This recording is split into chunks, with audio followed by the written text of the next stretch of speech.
All right, an entrepreneur, a voice coach, an artist in his own right, and of course, the founder of Red Fourth Chorus. Ladies and gentlemen, it is Philip Tuju. How's that for an intro? Thank you, Monique. I feel like I've met my sister after a long time. I'm telling you, it's real. kind of emotional, right? For real. It's been over 18 years since we first met in high school. I know. Yeah. It's been a long time. And what's amazing about you is you've been doing the exact same thing since back in the day. You've been doing the music thing, Yes, and it's been a journey. It's been the same thing, of course, but the journey now has, there are those moments that you doubt yourself. Well, was I really made for this? Yes, I get a lot of fulfillment doing it, but many times it wasn't paying off. Yeah. And to watch you also, and to also just be able, we are sitting here after so many years and be able to just, look at count the blessings so many years back. Absolutely. It's a blessing. And, as you speak, I just can't help but, get all that nostalgia. Think about where we've been. We made it. But, I'm very proud. And one of the things I'm really proud of is there's a lot of, young people listening in, and they probably think that, you've always had a silver spoon. And, music is all about the people that... probably didn't get anything else to do. When I look at you, you've always been this kind of person. And there's probably, some guys who probably don't understand what the journey has been all about. Yes. When you speak about the challenges along the way, it goes to remind me about how the super talented, the highly creative are always wildly uncertain of where they're going. They're always self-doubting. But the people that are on the other brackets, they're always very, very sure about what they're doing. And then doing. Things seem to always work out for them. But then again, I've just come to realize that every person has their own challenge and journey. Yes. And everyone has their own struggle. Everyone has their own battles that they're fighting. But all in all, we all pull through if we just, stay focused on it. Yes. And I'm happy to be here with you. I'm so glad you came, and I'm so glad you're on the Spice Drive. I just want to throw it back, way back when you started out as a music lover. And now you are mentoring very many young artists. There's a lot of people that celebrate you, and whenever they speak your name, they speak about how you've held their hand in the industry. Let's take it back and talk to us about who Philip Tuju Filah is. Well, as I can remember, I loved music since I think my first concert was when I was in class 6. Yes. No, that's about, I think, 1996 or something. Yes. And then now I loved music. And then when I got to high school, that's when now I decided, let me do music as a subject. And then I also decided, because I always looked up to my brother who was in Upper Hill, and I wanted to go to Upper Hill because Upper Hill was known for being this school that is very good on music. Yes. And I said, let me go to Upper Hill. Luckily, I was called to Upper Hill. Yes. And I joined the choir. I grew to become the chairman of the music club. Yes. And even as a singer then, we used to have an a cappella group that was called Voice in the Light. And then later I remember Voice in the Light. Oh, and then my we God. formed the group Pentamony later. Yes. Voice in the Light was the name of the Christian Union group that had to stay. Yes. And actually, one of the things that people don't know is that Sauti Soul actually means Voice in the Light. Yes. And they were also part of Voice in the Light much later after us. Yes. And yes, we did that for a while. We formed a group called Pentamony. About 5 years later, everyone went their own way. I decided to keep doing the music. But along the way, I realized that I am getting more fulfillment and success as a mentor in terms of teaching younger people. And we started by mentoring the likes of Bien and Savara when they were still in Upper Hill. And I felt, I feel that I'm getting a lot of success doing this. I think I want to go into mentorship and also teaching and voice coaching. Yes. And then one way or another, this is what has really put my name out there. This is the area that I've achieved greater success. And as much as I still also do the music as a performer and also compose, I feel most alive when I'm mentoring. Look at that. Looking back, you probably didn't know how much of a fixture you'd be on the Kenyan music scene. True. It's your calling, it's your talent, it's your gift. But look at you impacting lives from behind the scenes. Do you ever miss the spotlight on you when you see all these, young artists come up and crop up and, you're like, or maybe I should be in front of the lights. Well, earlier in my life, I think when I was about 20, 25, that's when I felt, I think I need this spotlight. I mean, that was last year? Because you were 25 today. What are you talking about? Well, that's when I felt that, I think adults want to do the spotlight, but I think one way or another it comes to you in a different way, and I've learned to just be content, and in God's timing I'll also do the other things that I want to do, but I'm so content and satisfied with the success that I've seen in my students and the people that I continue to mentor. And I enjoy just being around young people who are still trying to discover, because for us at that time the style of music that we were doing was something that wasn't accepted in the Kenyan market. And then now we struggle to really find a footing, but now helping other artists just discover that it's okay to be different in the style of music that you do, and how you feel and how you express yourself. And if you just focus on doing that, you're able to touch people's life with any style of music that you do. Yeah. Wow, I love that because, I've always been inspired by being around musicians. There are moments as a creative artist where I lose it and I just don't have the mojo. Yeah. And then when I sit around artists, I'm just like, I think it's coming back. It's really important to do that. And first time I came to your establishment, Red Fourth Chorus at the Academy at the studios, I was mind blown. Because I said, can you actually set up something like this in Kenya and actually make money out of it? So you're in the business of vocal coaching, teaching music theory, and also teaching instruments. Wow. Yes. Wow. I mean, looking back 20, 15 years from now, do you think that realistically there's more people that would, follow your steps and set up an institution like that? Did you have skeptics when you started? Well, I was the biggest skeptic. I was my own biggest skeptic, because I was like, I'm getting into business. Well, yes, I have a passion for music, but now this is business. There are bills that have to be paid because I'm renting space, and I needed people to back me up. At that time, I was just a peripatetic teacher moving from school to school. I wasn't able to access loans and, that financial assistance that would help me set up something like that. So I needed friends who would believe in what I was saying. But many family members were not able to feel that this was something that I should venture into. And they advised, okay, why don't you move into just studying something different? Yeah. And, just have a normal career. But stop dreaming. Stop dreaming. And I think they had a point, because this is one of those things that if you decide you're getting into, you have to be crystal clear that you want to achieve success no matter what it takes. You're going to fulfill your dreams and you're going to impact other people's lives. So all I dreamt about and all I prayed for was just the sanity, first of all, and the strength to continue. Yeah. And then also just the ability to be able to make ends meet. Yes. But my biggest vision was to just be able to impact the music scene. I remember I was just watching a video that I just recorded on Instagram just before I opened the school, and I said, I'm going to feel that I have lived when I've inspired a generation, and to see that about 5 years later that we are able to just feel that there's this new style of music. People appreciate choirs again. Yes. People appreciate vocal music again. And people are able to express themselves and play instruments and believe in studying music. I think we're making a contribution, and I'm very excited about the future. I mean, I'm proud. I mean, when you think about the impact, especially in live performance, where this is definitely an accessory, it's a plus. It doesn't matter what kind of genre you're doing, whether you're a hip-hop artist, whether you're doing classic soul, whether you're doing reggae and fusion, you still need to have a little bit of understanding of the fundamentals of music. Exactly. And, and that's what we're trying to advise. It doesn't matter what style of music. If you're doing rap, if you're doing poetry, you have to understand the workings of the creativity of the musical bed that you're going to create.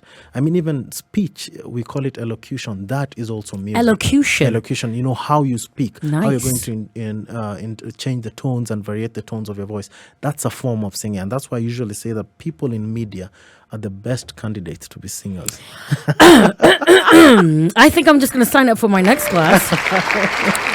As soon as you said elocution, yeah. Elocution? Yes. As soon as you said elocution, I was like, I am a candidate. I deserve to be on that list. What are the youngest students you've ever enrolled? I mean, music at a young age. I've got a 4-year-old who sings so beautifully. I'm just like, you know what? I have to do something with this. You should meet her very soon. Yeah. How young have you had people walk into your doors? into our doors, we accept from age 5. Yes. But I have taught a number of kindergartens and preschools, and we work from age 4. Yes. With this age group, we don't exactly form a curriculum. We just want to put the children around music. We want to make them understand. We want to make, as I'm teaching them how to play the piano, because we usually start mainly with an instrument. So as I teach the child how to play the piano, maybe with one finger, I'm singing into her ear. Just by singing that, there's what we call ear training.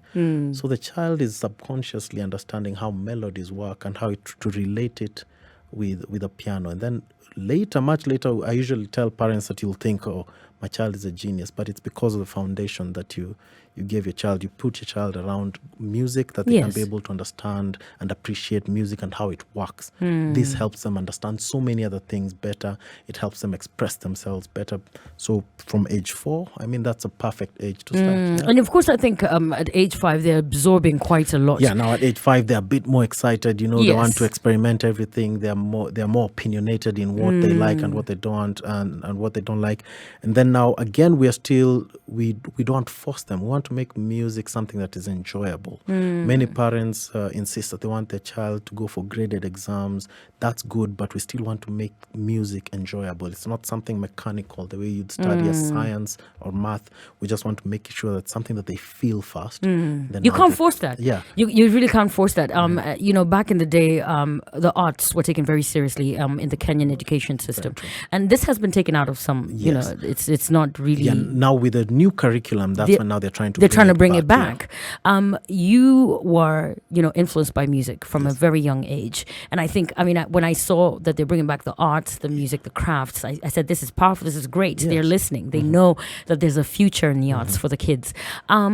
What were your musical influences? What did you grow up listening to? Whoa. Well, my mom and dad sang in the church choir. Yes. So now we had, I can't remember the old gospel musicians at that time, but when now I could recognize what good music is, I remember the first artist that I loved was... it's Boys to Men that in my early teens, that's when I discovered, in 95, 92, that's when I discovered there's this group that is singing, and I loved the way, how cool they looked. And, I didn't know that I was being inspired by the music, but exactly just the whole experience that they were giving with their music. I think that was the biggest influence that we came to New Edition when now they regrouped again.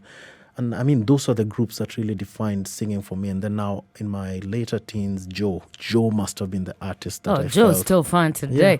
Yeah. Even as a live performer, you can tell, musically speaking, he's got it together. These are the things that keep you memorable as an artist. Very true. Because hits come and go. Yes, and then again, it's also the style of music. Yes. The truth is that there are songs that are crossover songs and they'll be hits. Yes. And then there are those songs, and R&B is that style of music. It's on the same level as the classical music. Yes. Where it will never die. It will not always be the most popular mainstream genre of music, but it's the music that you'll always go back because this is a photograph of your life. Just remember this reminds me of a certain point in my life. And I even look at the young guys that I work with, they really connect emotionally with R&B and soul and the style of music that we play. Yeah. Well, Filah, you're in the right place because that's right up our alley. I've got some Black Men United coming up with You Will Know. You Will Know. It's a great record. And of course, it is 10 minutes to top of the hour. And on today's Trendmill topic, which I can't wait to hear what you have to say. I'm going to be rolling this over. Make sure you're on the hashtag Spice Drive. Shout out to Curtis. You're on the timeline. You're saying shout out to Filah. Memories of Voice in the Light. I think it was probably at Upper Hill School as well. Definitely. And today's conversation is all about finances. Should engaged couples have that conversation about bad credit? Should we talk about our independent financial status before we get married? Sometimes people say that if we're not married, then why am I disclosing this personal information? However, I come from the school of thought that you put everything on the table so that people don't get surprised along the way. So what do you think about about your financial status. You started off your business. You're now running an academy. This pretty young thing shows up, and maybe she's got bad credit. Is it good to talk about your financial status before you walk down the aisle? Do you think it's necessary? Well, I think it's important. With my experience, I think it's always the guy who has bad credit. It's always the guy. With my experience, it's always me who hasn't figured out everything financially. But I think there's a point in your relationship that you get and you feel, okay, I think I trust this person enough to be able to disclose that this is what I'm going through with my finances. I'm at this point. She's at this point. Yes. How do we come together? What are our long-term plans? And then what can we work on together? How can you advise me? And then for myself, being an artist, I feel that I'm not a very good planner. And I feel I need someone who's going to help me in that particular area. So I think it's something that for me, it would work for me because it helps me organize myself and my affairs better, So are you taken or you're looking? Well, I'm in love with someone. I think I'm at that point where I think I'm in love with someone and I love someone very much. And I just want to see where it will go. And you've been around for a while. You have seen the industry change. You've seen people embrace live performance. We did have, the Central African invasion in the 70s where, East Africans were creating their own sound benga. And then we went away from that. We had the Western invasion where a lot of us 80s, 90s babies were influenced by FM radio. And we listened to Whitney Houston and the Commodores and this and that. And I think today's generation is a mix of this entire journey. This generation is a result of that cultivation that was done at that time. Yes. Everything, that's what we experience. They're more opinionated. They want to create their own sound as much as it was borrowed from all these influences. And I think it's a journey. It's a journey, and let's just wait to see how it goes because we also now sort of formed our own thing. Yes. But I'm happy for them. I just hope that as they create this new sound of theirs, morality is also going to be a big part of it. But again, I guess it's also just a process that we have to go through. Absolutely. I think every generation has its evils and there's always something that you're challenged by. When it comes to the disruption of what as conventional media and what this has done for artists, there's a couple of artists who feel like how people are selling music today has affected the way they used to do things back in the day. There's been some wins, there's been some gains, but there's also been a couple of things that were like, this is affecting the live performer. People can access your music literally anywhere. So there's no filtering of the quality of sound. So the person who went for vocal training versus the person who's got a top-notch producer. I recently read about an application that can mix down your record. Very true. And, it's a very true point, and the frustration is understandable, particularly if you're someone who's transitioning between these two periods. Yes. But now the truth is that music is now the in thing. Multimedia is the in thing. If you're a photographer, you can't just call yourself a professional and just the next person who's doing it as a hobby is going to take over and is going to get big jobs. So now the thing is, particularly for music, it all boils down to the lifestyle that you're selling. Particularly if you want to make money from your music. Apart from just having an amazing voice, apart from just having an amazing record, an amazing video, what lifestyle are you selling? And that's why we have the pop artists who sell the lifestyle, and that's why they have this great following. It's because this person represents my big brother, this person represents my cousin, this person represents someone who I'm looking up to, and that's a lifestyle. The moment you sell that, then you're able to get the followers, and that translates to the money. But again, in terms of quality, it will all boil down to the experience that you give people. So it will always, for the musician, it will always boil down to the live performance. You can have the record, but people want to experience you. They want to see what are your emotions, what is your influence in terms of how you wrote the music, what got you to that point. People want to listen to the stories and they want to watch the process. So anyone who's going to be doing that is a person who's going to gain more followers, if it's followers we're looking for, and people are going to, if it's a niche that you're following, you're going to have the niche that really believes in what you do. So it might not be a very big audience, but you have those followers who really count on your releases and the material. And I think it still begs, the question for what kind of artist do you want to be? What kind of artist are you? There's artists that are purely out here for inorganic likes and just, the trend. You're all about the wave. And then there's artists who actually want to be remembered. They want to be more than just the art. They want the product to outlive them. So I think it's about, sitting back if you're listening as an aspiring musician or whatever industry you're in, whatever business you're in. What are you doing this for? It makes you question and introspect and ask yourself, okay, so after the record is done and you've got that hit record according to what people say today, after the wave has come and gone, what about you? What do I remain with as a person? Am I satisfied with what I did? Yes. And I've realized that there's some people who are satisfied with that superficial likes and all these things. Yes. And there are people who just I want my small audience, but I want people who are really touched by whatever I did. Yes. Yeah. I've got a nice picture of Filah Tuju. You can follow him on Twitter, Filah_Tuju. He's in the building, and we've got some great music coming your way. I don't want people to take my word for it because I know how you play. I've watched you perform several times. You have to stick around for the live experience. It's going to be here. You should be paying top dollar, and I have to tell you, you have an amazing setup here. It's gorgeous, isn't I can imagine how many other artists who would love to perform here. I think it's a complete game changer. I'm serious. Shout out to the bosses, behind this brainchild. And I just look at it and I'm just like, I'm so proud to be associated. Well, it's an honor to be here. Yeah, it's beautiful. It's a nice little pod where creative people can just come and get inspired.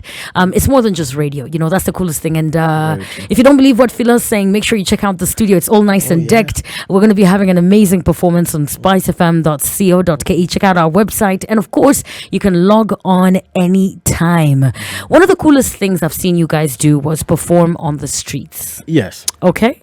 I was just like, what is going on here? That was so not Kenyan, if there's such a word. You took to the streets with some of your singers and randomly surprised people. What inspired that? Tell us about that experience. Well, what inspired me is because I work with a very big group of young people. And they are confident in doing what they like doing. Yes. But at the same time, they also come with a bit of, they're very intimidated by small things. So they love singing, but they're not willing to do the work. They're not easily open to doing the work in terms of building their audience. Yes. So we have a number of performances that we always have. And one of the things we're always dealing with is we need more confidence. We need more power. So I decided, well, there's so many people, because when we hold a concert, we just have about maybe 1,000 people attending. But we was like, if these people knew about the performances and the kind of music we do, I'm sure they would love it. So one of the training programs is to, all the new members have to be part of the performance, and we just randomly take a street, perform a number of songs that we're still learning, songs that we're still working out the moves. Yes. And we come up with all the other directors who assist me, and we decide, okay, this is a song we're doing, and this is how we're going to perform it, and then let's put this and this person in front. Let's monitor them. Let's see how they're going to react when random strangers just walk up and look at them. Not everyone is going to be happy about what you're doing. Some people are going to look at you, these guys after it's a true money. Test. It's a true test, and we can be able to see just how they react to their audience. Yes. And then again, we can be able to judge and evaluate the songs that we've arranged and see, okay, this song is working well with the audience. So it's something that it's a win-win also for the random stranger on the streets who gets to experience this music that is out of the box. It's choral music, but contemporary choral music. I like the definition. Redforth Chorus. The Academy. Yeah. How did you come up with the name Redforth? What inspired you? Beautiful space, by the way. Thank you. Everyone should go and check out the spot. And if you've got kids, make sure they're surrounded by music by taking them there. I'll be having more details on the timeline. But how did you come up with that name, Redforth? Well, there's no particular meaning for the name Redforth. Yeah. Well, I've always been thinking of having a cool name for any brand that was associated with. And I thought, okay, what name do I give this music school that I want to build, And I thought, what name, what is that name that represents me? And then I remembered in primary school, on our robe, we used to be called the Black Sheep because we were the naughty boys.